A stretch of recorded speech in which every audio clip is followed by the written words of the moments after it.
Quem já trabalhou duro por 8 horas diárias, às vezes até um pouquinho mais, vai entender o que eu tô falando. Quando chega a hora do almoço, a gente até suspira aliviado.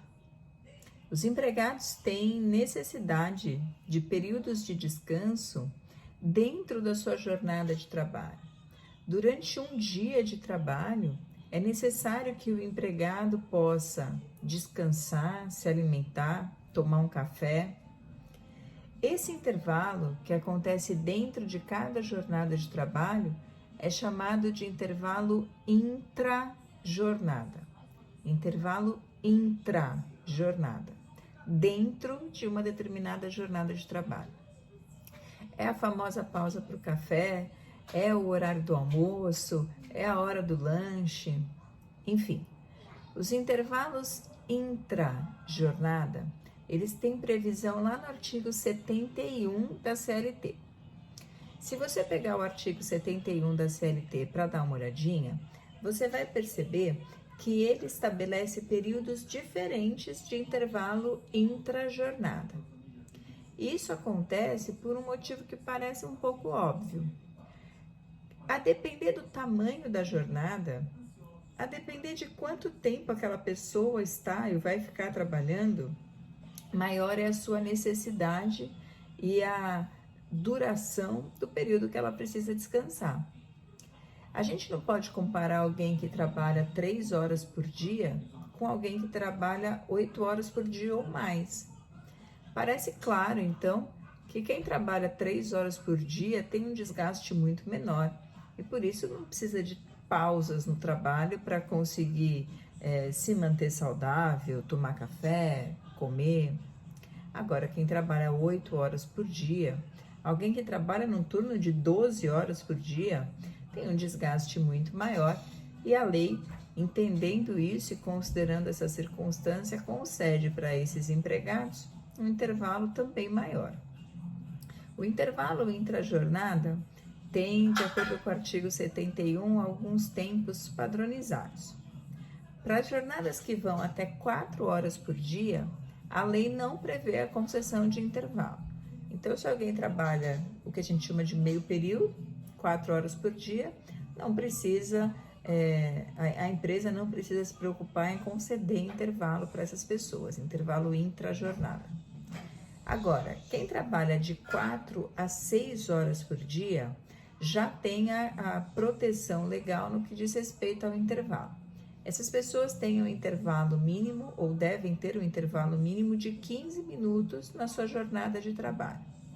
E quem trabalha de 6 horas em diante, para mais, tem um intervalo que vai de no mínimo 1 hora até no máximo 2 horas. Esse período desse tipo de jornada é o que a gente chama, é o nosso famoso horário de almoço. Por isso que algumas empresas, algumas pessoas falam que tem 1 hora de almoço, outras pessoas falam que tem 2 horas de almoço, outras pessoas falam que tem 1h30 de almoço, e às vezes tem muita gente que fica na dúvida. Não é raro virem perguntar pra gente, pra mim, por exemplo, como advogada, poxa, mas eu só tinha 1 hora de almoço, eu não tinha direito a 2 horas de almoço? Não necessariamente. A gente tem que dar uma olhada sempre nas regras próprias daquela atividade, daquela função, nas normas coletivas, mas o intervalo legal, o intervalo padrão, digamos assim, ele é de 1, no mínimo, a 2 horas, no máximo, de intervalo. Aí, em relação a isso, eu preciso fazer algumas considerações. A primeira consideração importante é que esses intervalos, independente da duração, eles não integram o cômputo da jornada de trabalho. Em outras palavras, o tempo que você está almoçando não entra na contagem das suas horas trabalhadas. Se a gente trabalha numa determinada empresa por uma jornada de 8 horas e nessa empresa, para nossa função, no nosso caso, o período de almoço, o intervalo intra-jornada é de 1 hora, se a minha jornada são 8 horas por dia, eu vou trabalhar 4 horas, almoçar 1 e trabalhar mais 4. Ou seja, no final do meu dia, eu tive aí um total de 9 horas.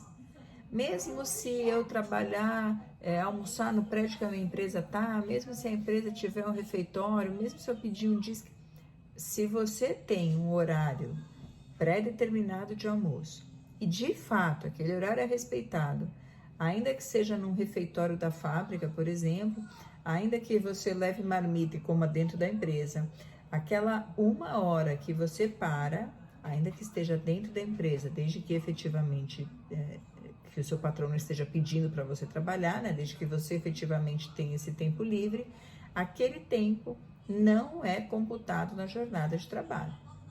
Então, as pessoas entram no trabalho, por exemplo, às 8 horas da manhã e saem às 18, das 8 às 6 da tarde.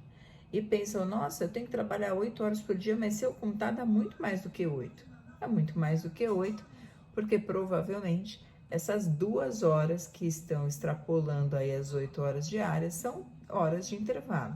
Se for, tá certa a contagem, não entra mesmo no cômputo da jornada. Mas não para por aí. Ainda existem algumas outras observações que fazem com que o intervalo intra-jornada mereça bastante a nossa atenção.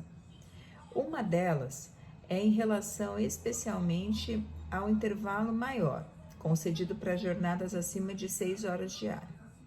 Nesse tipo de intervalo, que vai de no mínimo 1 hora até no máximo 2 horas, existe a possibilidade de diminuição do mínimo, assim como existe a possibilidade de aumento do máximo. O próprio artigo 71 prevê que, nesse caso específico, caso o Ministério do Trabalho, conversando com as autoridades que tratam de segurança no trabalho, observando o que for necessário para manter a saúde dos empregados, verificando que numa determinada função, numa determinada situação, existe a possibilidade de se reduzir o horário de intervalo sem prejuízo da saúde daqueles empregados, especialmente quando a empresa mantém um refeitório organizado e consegue, mesmo diminuindo o tempo o intervalo, o tempo de duração, a duração do intervalo, esses empregados vão continuar, ter garantido o seu direito de descanso e vão ter tempo suficiente para comer, enfim, quando a empresa tem um refeitório organizado, quando a empresa tem suporte para isso, pode o Ministério do Trabalho autorizar a redução desses intervalos. Muitas vezes isso é necessário em algumas atividades que têm peculiaridades muito próprias. Gente que trabalha em local muito afastado, gente que trabalha em indústrias, em fábricas que ficam afastadas do centro, em que as pessoas trabalham dentro da empresa e comem dentro da empresa e da fábrica, e às vezes é compatível com aquela função e aquela situação uma diminuição do período de intervalo, justamente para que a pessoa não fique 2 horas dentro da empresa, sem comer, sem fazer nada, e mais tempo longe de casa, ou seja, quando o intervalo passa a ser mais prejudicial para o empregado do que benéfico para ele. Então, existe a possibilidade de diminuição desse horário para menos de 1 hora.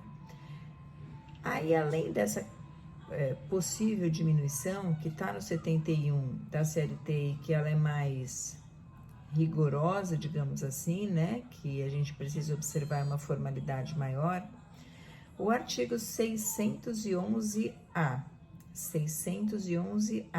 também da CLT, que foi colocado na CLT pela reforma trabalhista, ou seja, é uma novidade no que diz respeito ao intervalo intra-jornada. O 611A fala assim: se houver previsão em norma coletiva sobre um desses temas aqui, a convenção vai valer mais do que a lei, não importa o que a lei diga. Ou seja, o 611A traz uma lista de assuntos em que a convenção coletiva ou o acordo coletivo de trabalho, a norma coletiva, vai poder mandar e determinar mais do que a lei. E um desses assuntos, uma dessas alíneas do 611A, é justamente o intervalo intra-jornada. Ou seja, não só por um ato do Ministério do Trabalho, observando uma série de formalidades e com esse cuidado muito presente em relação à saúde e segurança dos trabalhadores, o 611A abre a possibilidade para que as empresas e os sindicatos consigam estabelecer em norma coletiva, convenção coletiva de trabalho ou acordo coletivo de trabalho, um intervalo menor do que 11 horas, do que 1 hora.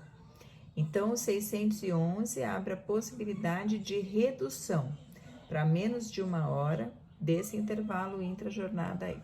É importante a gente observar que quando o 611 fala que a norma coletiva tem, então, supremacia sobre a lei para tratar da questão do intervalo intra-jornada, com a possibilidade de diminuí-lo para baixo do mínimo, né, aquém do mínimo, o artigo toma cuidado para estabelecer um limite e diz que a norma coletiva pode diminuir o intervalo, desde que respeite um mínimo de 30 minutos. Então, a variação aí da norma coletiva pode existir, desde que haja de fato intervalo e que seja respeitado esse limite mínimo rígido, que é de 30 minutos. Então, o 71 estabelece um mínimo de 1 hora e o 611A diz que a norma coletiva, a convenção, o acordo pode diminuir para aquém de 1 hora, para menos de 1 hora, desde que respeitado o limite de 30 minutos. A gente tem, então, dois limites padronizados. O limite do 71, que é para o caso em que não há previsão expressa na norma coletiva, e também temos o limite do 611, que é de 30 minutos, caso haja norma coletiva pretendendo diminuir o tempo de intervalo. Então, a gente já viu que esse mínimo de 1 hora pode ser diminuído. E o máximo de 2 horas pode ser aumentado? Pode também. Para responder essa pergunta, a gente tem que ir lá no 71 de novo. Quando o artigo 71 trata dos limites, ele fala assim: os limites são esses, salvo acordo escrito ou norma coletiva. Quando ele fala salvo acordo escrito, ele está dando a oportunidade de convenção a respeito do aumento do intervalo entre patrões e empregados. Quando o artigo fala salvo acordo escrito, sem dizer que esse acordo deve estar materializado numa norma coletiva, o artigo 71 está querendo dizer para a gente que se patrão e empregado combinarem um intervalo maior do que 2 horas, esse intervalo é válido.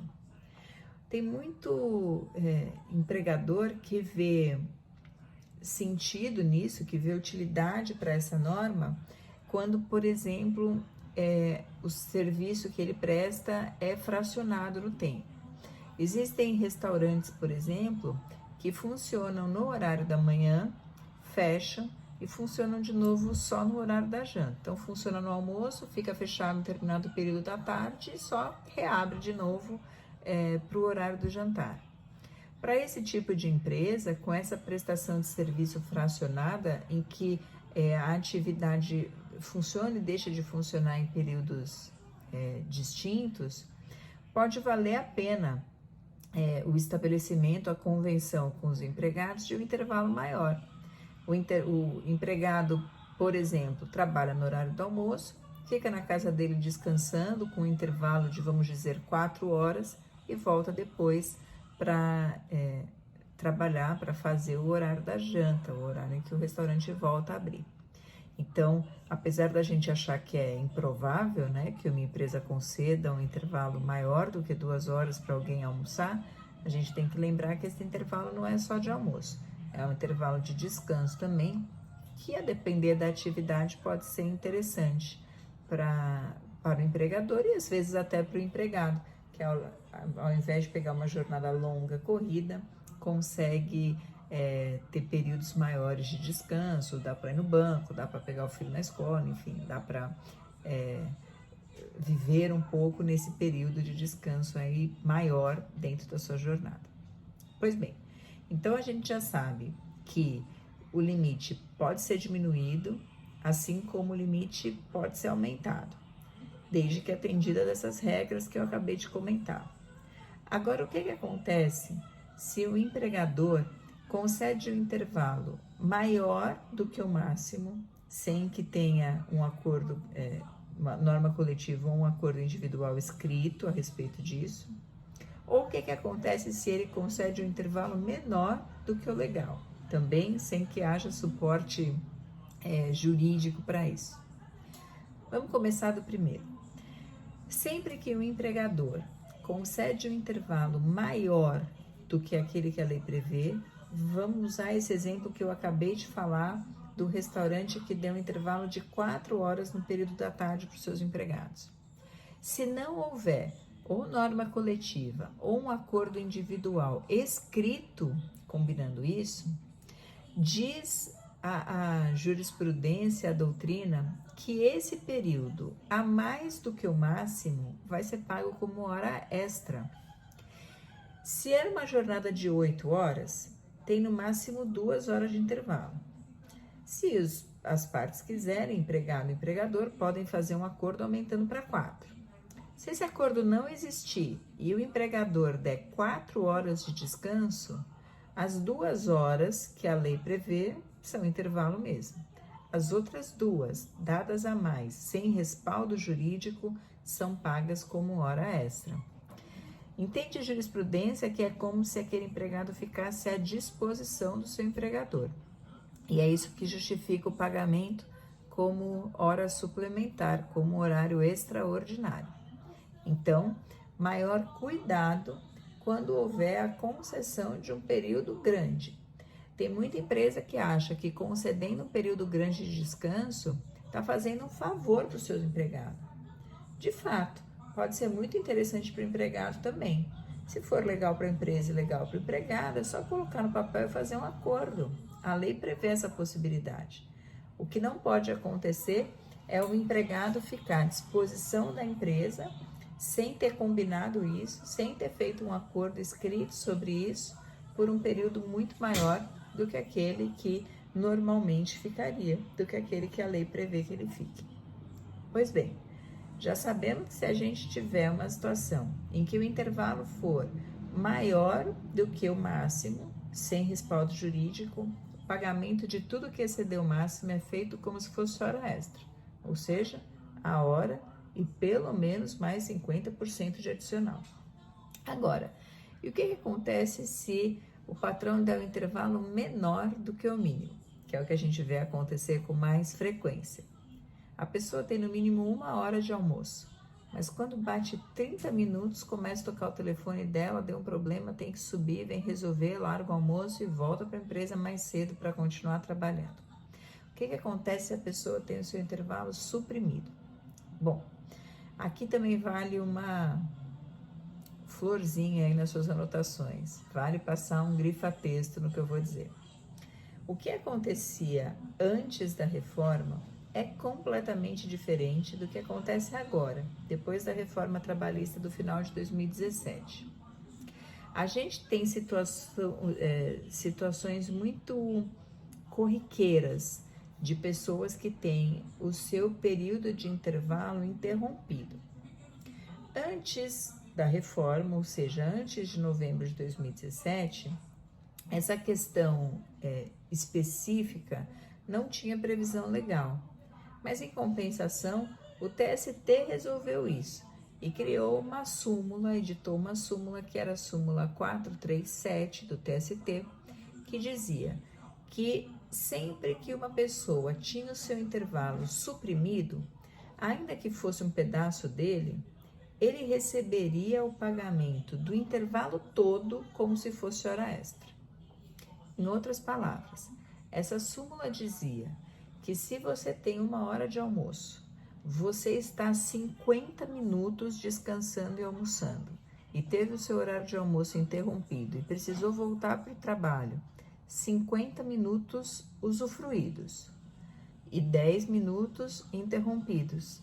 Sempre que a empresa fazia isso, você recebia o intervalo todinho como se fosse hora extra, ou seja, você recebia 1 hora extra inteira, que era a hora que você tinha direito para almoçar. Mas, professora, eu já tinha usado 50 minutos dessa hora para almoçar de verdade. Eles só me tiraram 10 minutos, não importa. A súmula dizia que se o horário de almoço, se o intervalo foi suprimido, ainda que parcialmente, era devido para o empregado o período todo de descanso, ou seja, 1 hora no nosso exemplo. Parecia mais justo se a pessoa saiu para almoçar e 15 minutos depois já chamaram para trabalhar de volta.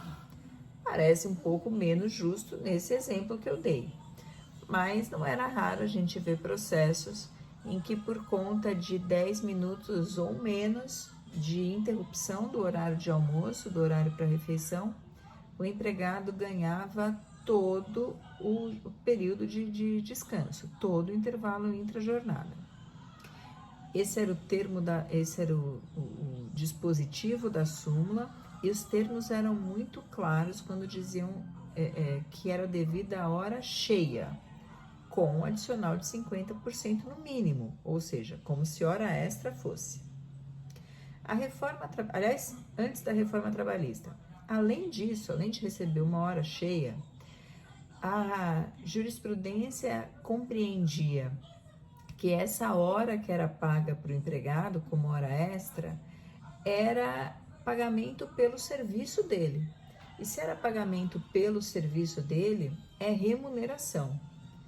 Ou seja, essa verba, essa 1 hora extra que a pessoa receberia, tinha natureza remuneratória, incidindo sobre ela, então, todas as outras verbas. Quando eu vou calcular 13º, que é pela média da remuneração, essa 1 hora que é remuneração ia entrar na média.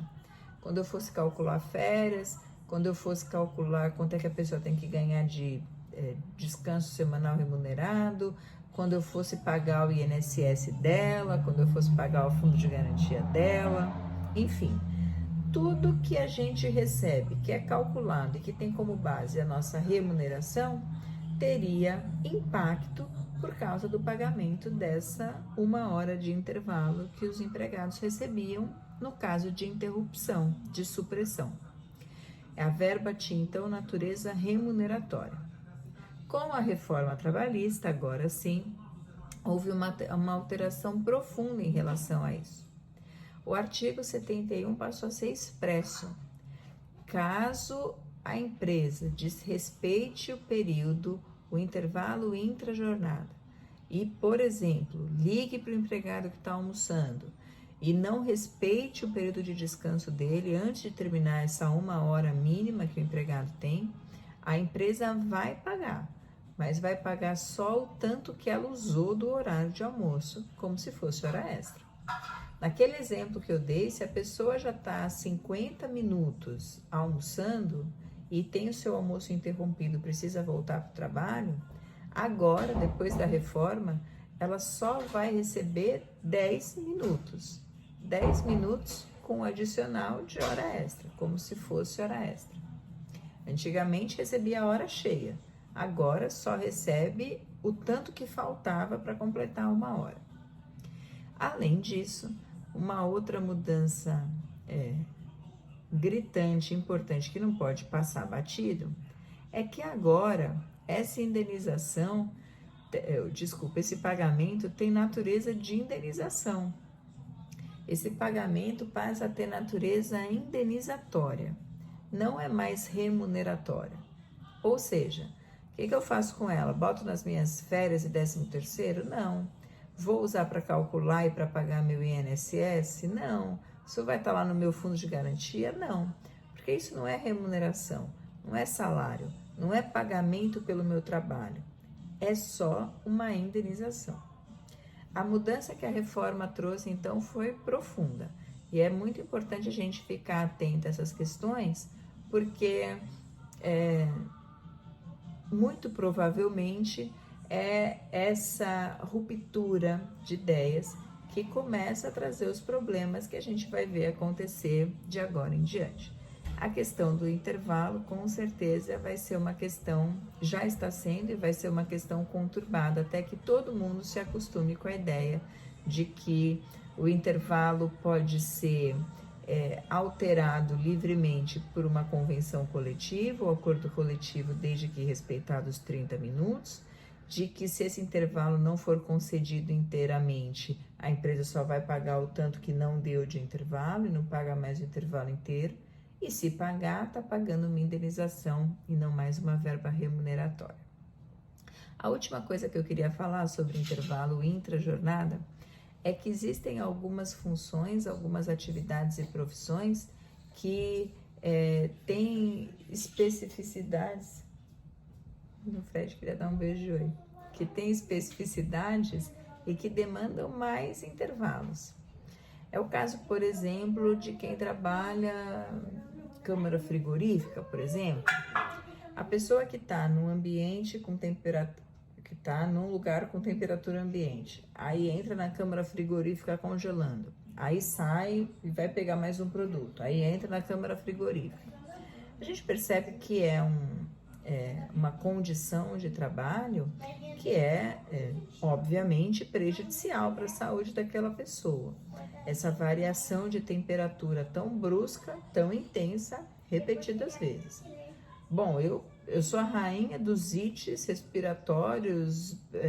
Se eu entro e saio de um lugar com ar-condicionado, eu já fico doente, já fico com dor de garganta, meu nariz começa a correr. Imagina a exposição a essa situação de forma frequente o tempo inteiro da jornada de trabalho. Nesses casos, em alguns casos, como nesse, por exemplo, de quem trabalha com câmara frigorífica, as leis específicas aplicadas a cada uma dessas atividades, elas prevêem intervalos diferenciados. Além do intervalo padrão de 15 minutos, 1 hora, até 2 horas para o almoço, esses empregados têm direito a intervalos periódicos picados no meio da sua jornada para que eles possam manter minimamente a sua saúde. No caso dos frigoríficos, por exemplo, a cada 1h40 que a pessoa está entrando e saindo, né, da temperatura ambiente para o congelando, vai e volta, vai e volta, vai e volta, 1h40 fazendo isso, tem direito a ficar 20 minutos descansando sem trabalhar. Se recompõe, mais 1h40, 20 minutos descansando. Esses intervalos periódicos de 20 minutos, que acontecem com quem trabalha em câmara frigorífica e que em outros períodos, né, não necessariamente de 20 minutos com 1h40 de trabalho, mas que acontece com outras atividades, como, por exemplo, quem trabalha com mineração subterrânea, quem trabalha com datilografia, enfim, quem tem determinadas funções especiais e que tem intervalos especiais. Esse intervalo, diferente do intervalo intra-jornada padrão, aquele de descanso e almoço, não é retirado da contagem da jornada. Lembra que eu falei que se eu tenho uma jornada de 8 horas por dia e 2 horas de almoço, eu vou entrar na empresa às 8 e sair às 10? Eu fico ao todo 10 horas, porque são 8 horas trabalhando e 2 horas de almoço? Nesse caso aqui, desses intervalos especiais, não há desconto. Essa pessoa que trabalha no frigorífico, se ela ficar 20 minutos sem fazer nada, porque a lei exige para garantia da saúde dela, ela não vai ter que trabalhar mais 20 minutos para compensar, porque esses 20 minutos integram a jornada dela. É como se ela estivesse trabalhando, mas ela fica sem fazer nada, porque a lei determina que assim seja, para que ela possa manter a saúde. Enfim, intervalo intra-jornada costuma dar pano para manga.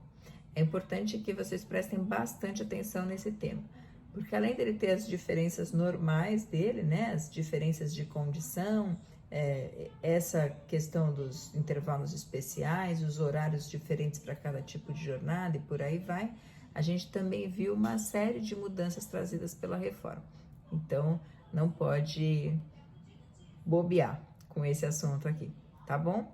Espero que vocês tenham entendido e qualquer coisa